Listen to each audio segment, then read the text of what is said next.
He is a fighter, a survivor, and an in-demand motivational speaker rolled into one.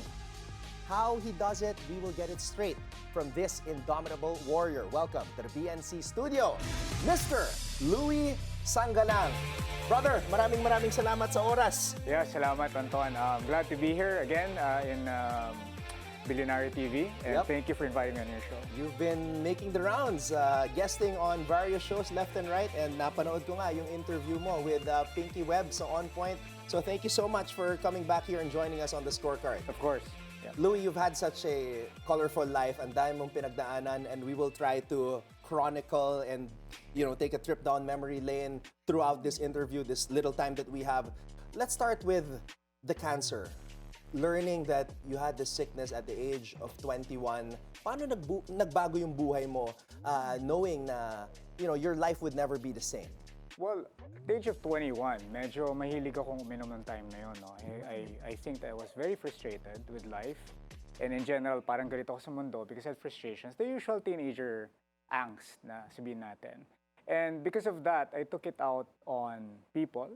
No, I used to pick on on people for fights. I used to drink a lot. And kung hindi siguro nangyari sa akin yung incident with cancer, I would have probably gone siguro a rabbit hole pagdating doon, no?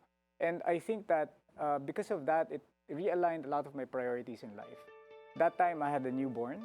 And sabi ko sa sarili ko, if I don't change my ways, then it's gonna be the end of me and myself as a father as well. So from 21, you are 47 now. So this is 26 years, plus 26 years of your life. That's correct. Grabe.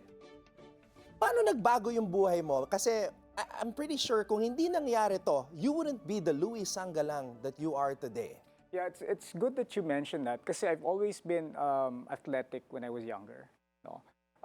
Unfortunately, in college, I think that I wasn't able to just manage myself, my emotions. And after that happened to me, fortunately, my parents were there. They were my support system. They took care of me. And as I started to recover, I was looking at a way for me to, sabihin na lang natin, exceed yung limits ng, siguro, ng fitness and health ko.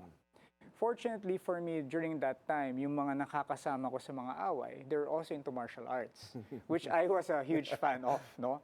As a kid, kasi I took up Taekwondo, Arnis, I think I also did Tang Sudo, a variation of Taekwondo or a Korean martial art.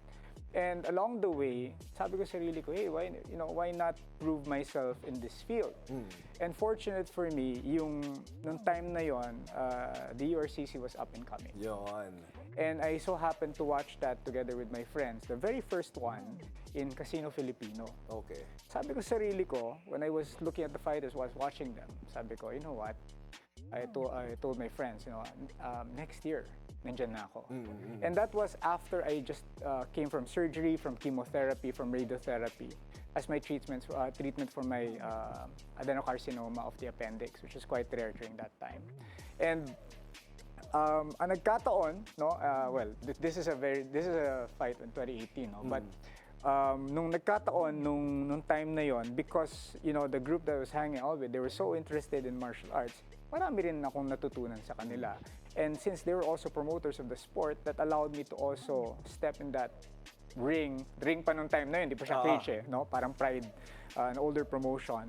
Nagkataon na I was given that opportunity, that platform, and the opportunity also to fight people who were high caliber during that time. So isa ka sa mga pioneers ng MMA dito sa Pilipinas, and then you went on to become a featherweight champion, correct? I would like to say for that promotion, yes. In the Philippines, I guess, yes, that's correct. All right. Now, one of the highlights of your life, and this is also almost always written sa mga write-ups about you, is your victory as a triathlete sa North Pole Marathon, as a marathoner. And ironically, I also did a story about this 7 years ago.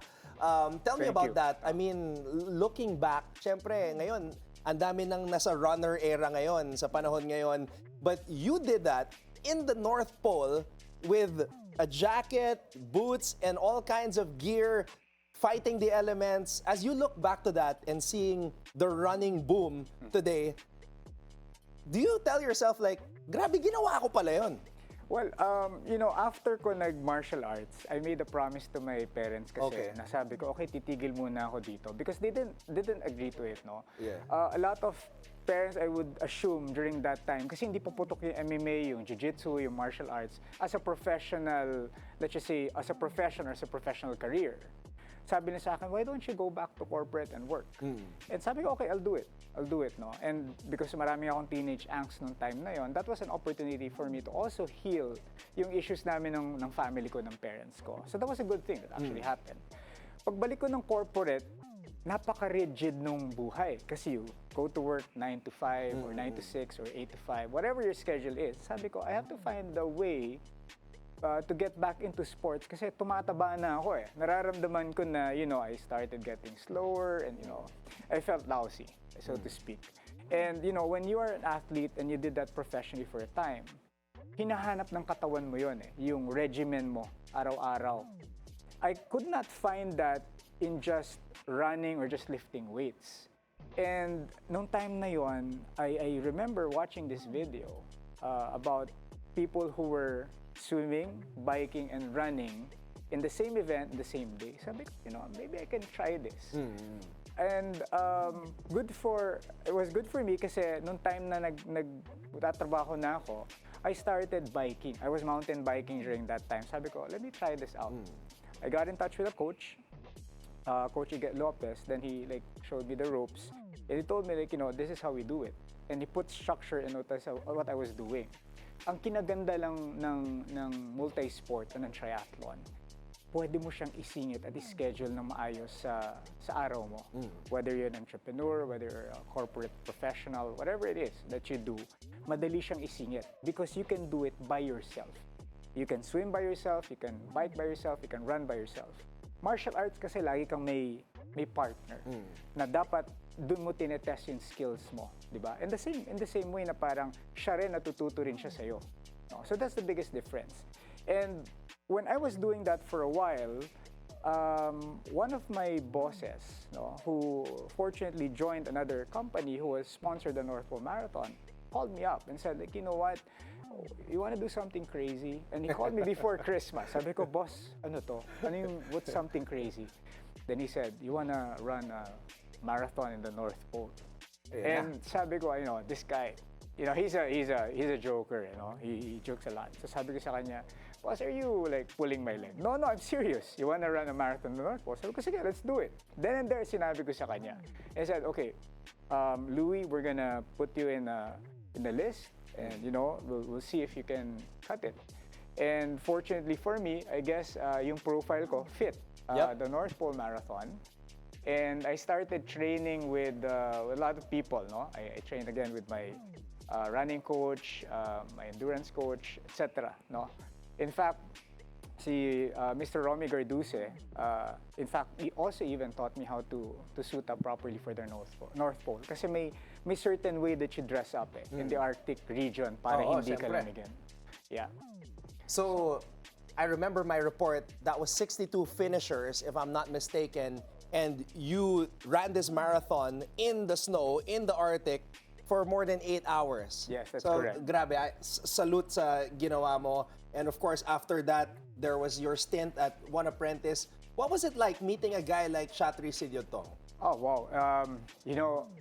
Meeting a CEO of a global organization, especially the biggest one of its kind in Asia, is something else, di ba? Kasi isipin mo, how did this guy build this promotion from scratch?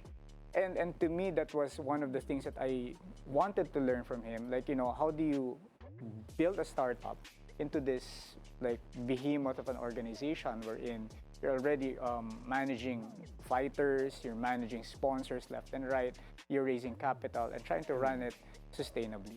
Na-intimidate ka ba kay Chatri? Because I saw some of the highlights, some of the videos, you were delivering an emphatic speech in front of him and you did not stutter once. But I've met Chatri as well. I've interviewed him in Singapore at the One Championship office and he has that aura about him. Okay, I don't think I was intimidated because if you are in the right and you know your stuff, there's no point in getting intimidated because you can always face whoever leader na kinakausap mo, di ba? And sa side namin, when we would present to Chatri, when we would pitch to him, we know for a fact that, we did our research, we did our product testing, we built the brand and the concept thoroughly, and we are able to defend that even to the financials. Of course, there are things that fall through the cracks, no? Pero we know for a fact that when we pitch to him, it's a good product, it's a good service. So there's no intimidation factor doon. Minsan, I personally think that Chatri would sometimes just say things to test us if it's going to, parang magugulat ka, maantig ka ba? I don't know the exact word, no? Pero masisindak ka ba? So I guess yun, diba? But if you know your numbers, if you know your product, then it's not gonna be a problem. Yeah. Okay. So dahil napunta tayo sa mixed martial arts, one championship, eto na. You went viral. Over 1 million views across social media for calling out the Russian vlogger Vitaly. Man, I'm lost with his last name. I was practicing it. Zorometsky. Sana tama. Vitaly Zorometsky. You called him out. Sinabi mo, if he can last 5 minutes with you in a sanctioned MMA match, controlled environment, you would give him 250,000 pesos. But you said it in dollars, pero yung halaga nun, 250,000 pesos. Now, you've already answered the question.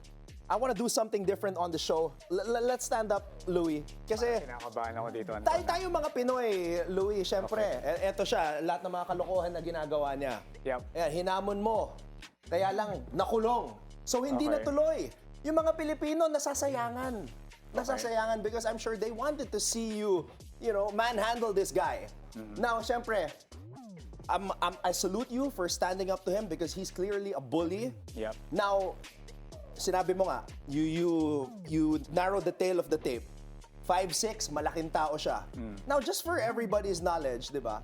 Let's try to simulate what would have happened siguro. Yep. Let's say ako si Vitaly. Okay. And then naglaban nga kayo. What would have happened in your view? Okay, before we siguro begin this demo, no? Sige. You have to understand kung sino yung kalaban mo, Yeah. right? So I've seen him fight.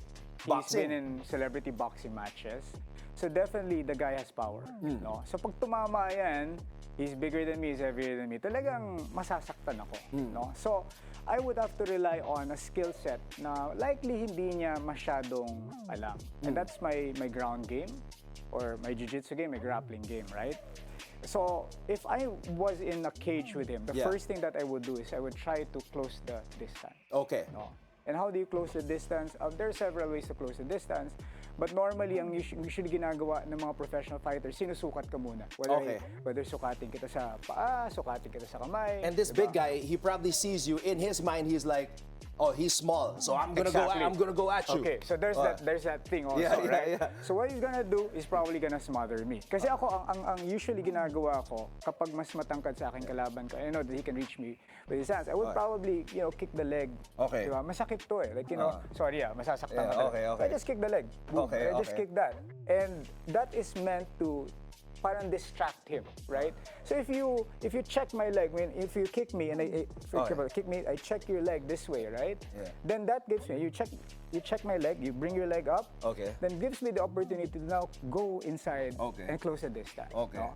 So normally if I take you down to the ground, what's gonna happen? Sometimes I can end up in a headlock. So I try to take you down.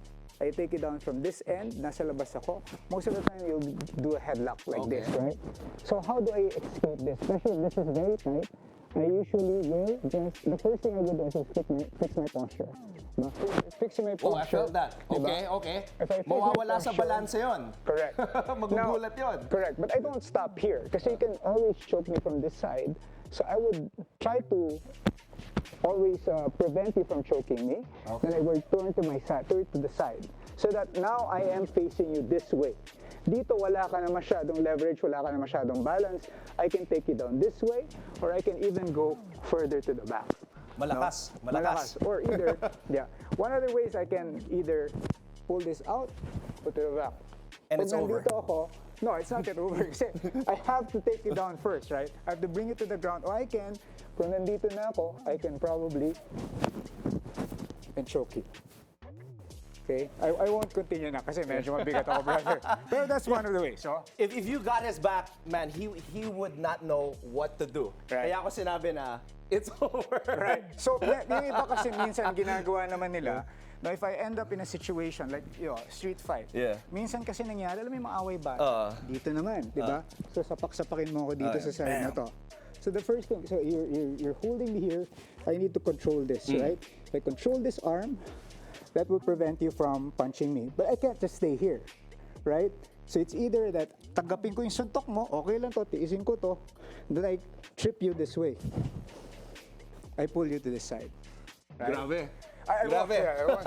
But anyway, that's Solid, probably, solid, That's solid. probably some of the things I would probably do to him or to somebody in a street fight. But, ako, I would like to de-escalate the situation. I raise my hand, I just fucking run away. Sorry. Because I can run anyways, right? So, okay lang yun. Ang masasabi ko na lang, to everybody who was watching, to everybody na umabang, na sana nakalaban ni Louie, si Vitaly, that was a preview of what would have happened. So, brother, thank you so much. Thank you so much. For coming here and sharing with us your knowledge. I appreciate this, Anton. Actually, if I just may, kasi I'm producing this event, it's also a jiu-jitsu event. Sure. And that's the reason why I bring it up. We're producing Grapple Island. It's a competition, it's a seminar by a world-class champion. And these are the things that you will learn, actually. So, we're inviting everyone to be able to participate there. It's on June 7 to 8 in Lasol, Pangasinan, in Las Calas Resort. There you go. And they can also watch you at the... Right now, they can also watch me in Peanut Gallery Media Network. So, That's where you issue the challenge. exactly, no? So, actually, yun yung gusto ko sana bagitin kanina when you mentioned Vitaly. We raised the concern, we raised the video, not only to challenge him, but to protect our Filipinos kasi. Filipino countrymen. Because hindi mo alam, baka biglang saksakin tong si Vitaly outside and that's gonna be, Mahirap na. Mahirap na talaga. Ikaw na sana bahala sa kanya. Anyway, brother, maraming Thank you so salamat much, ulit. sir. I Thank you so appreciate much it. and keep Thank doing you. what you do. Thank you. Thank you so much for having me on the Scorecard.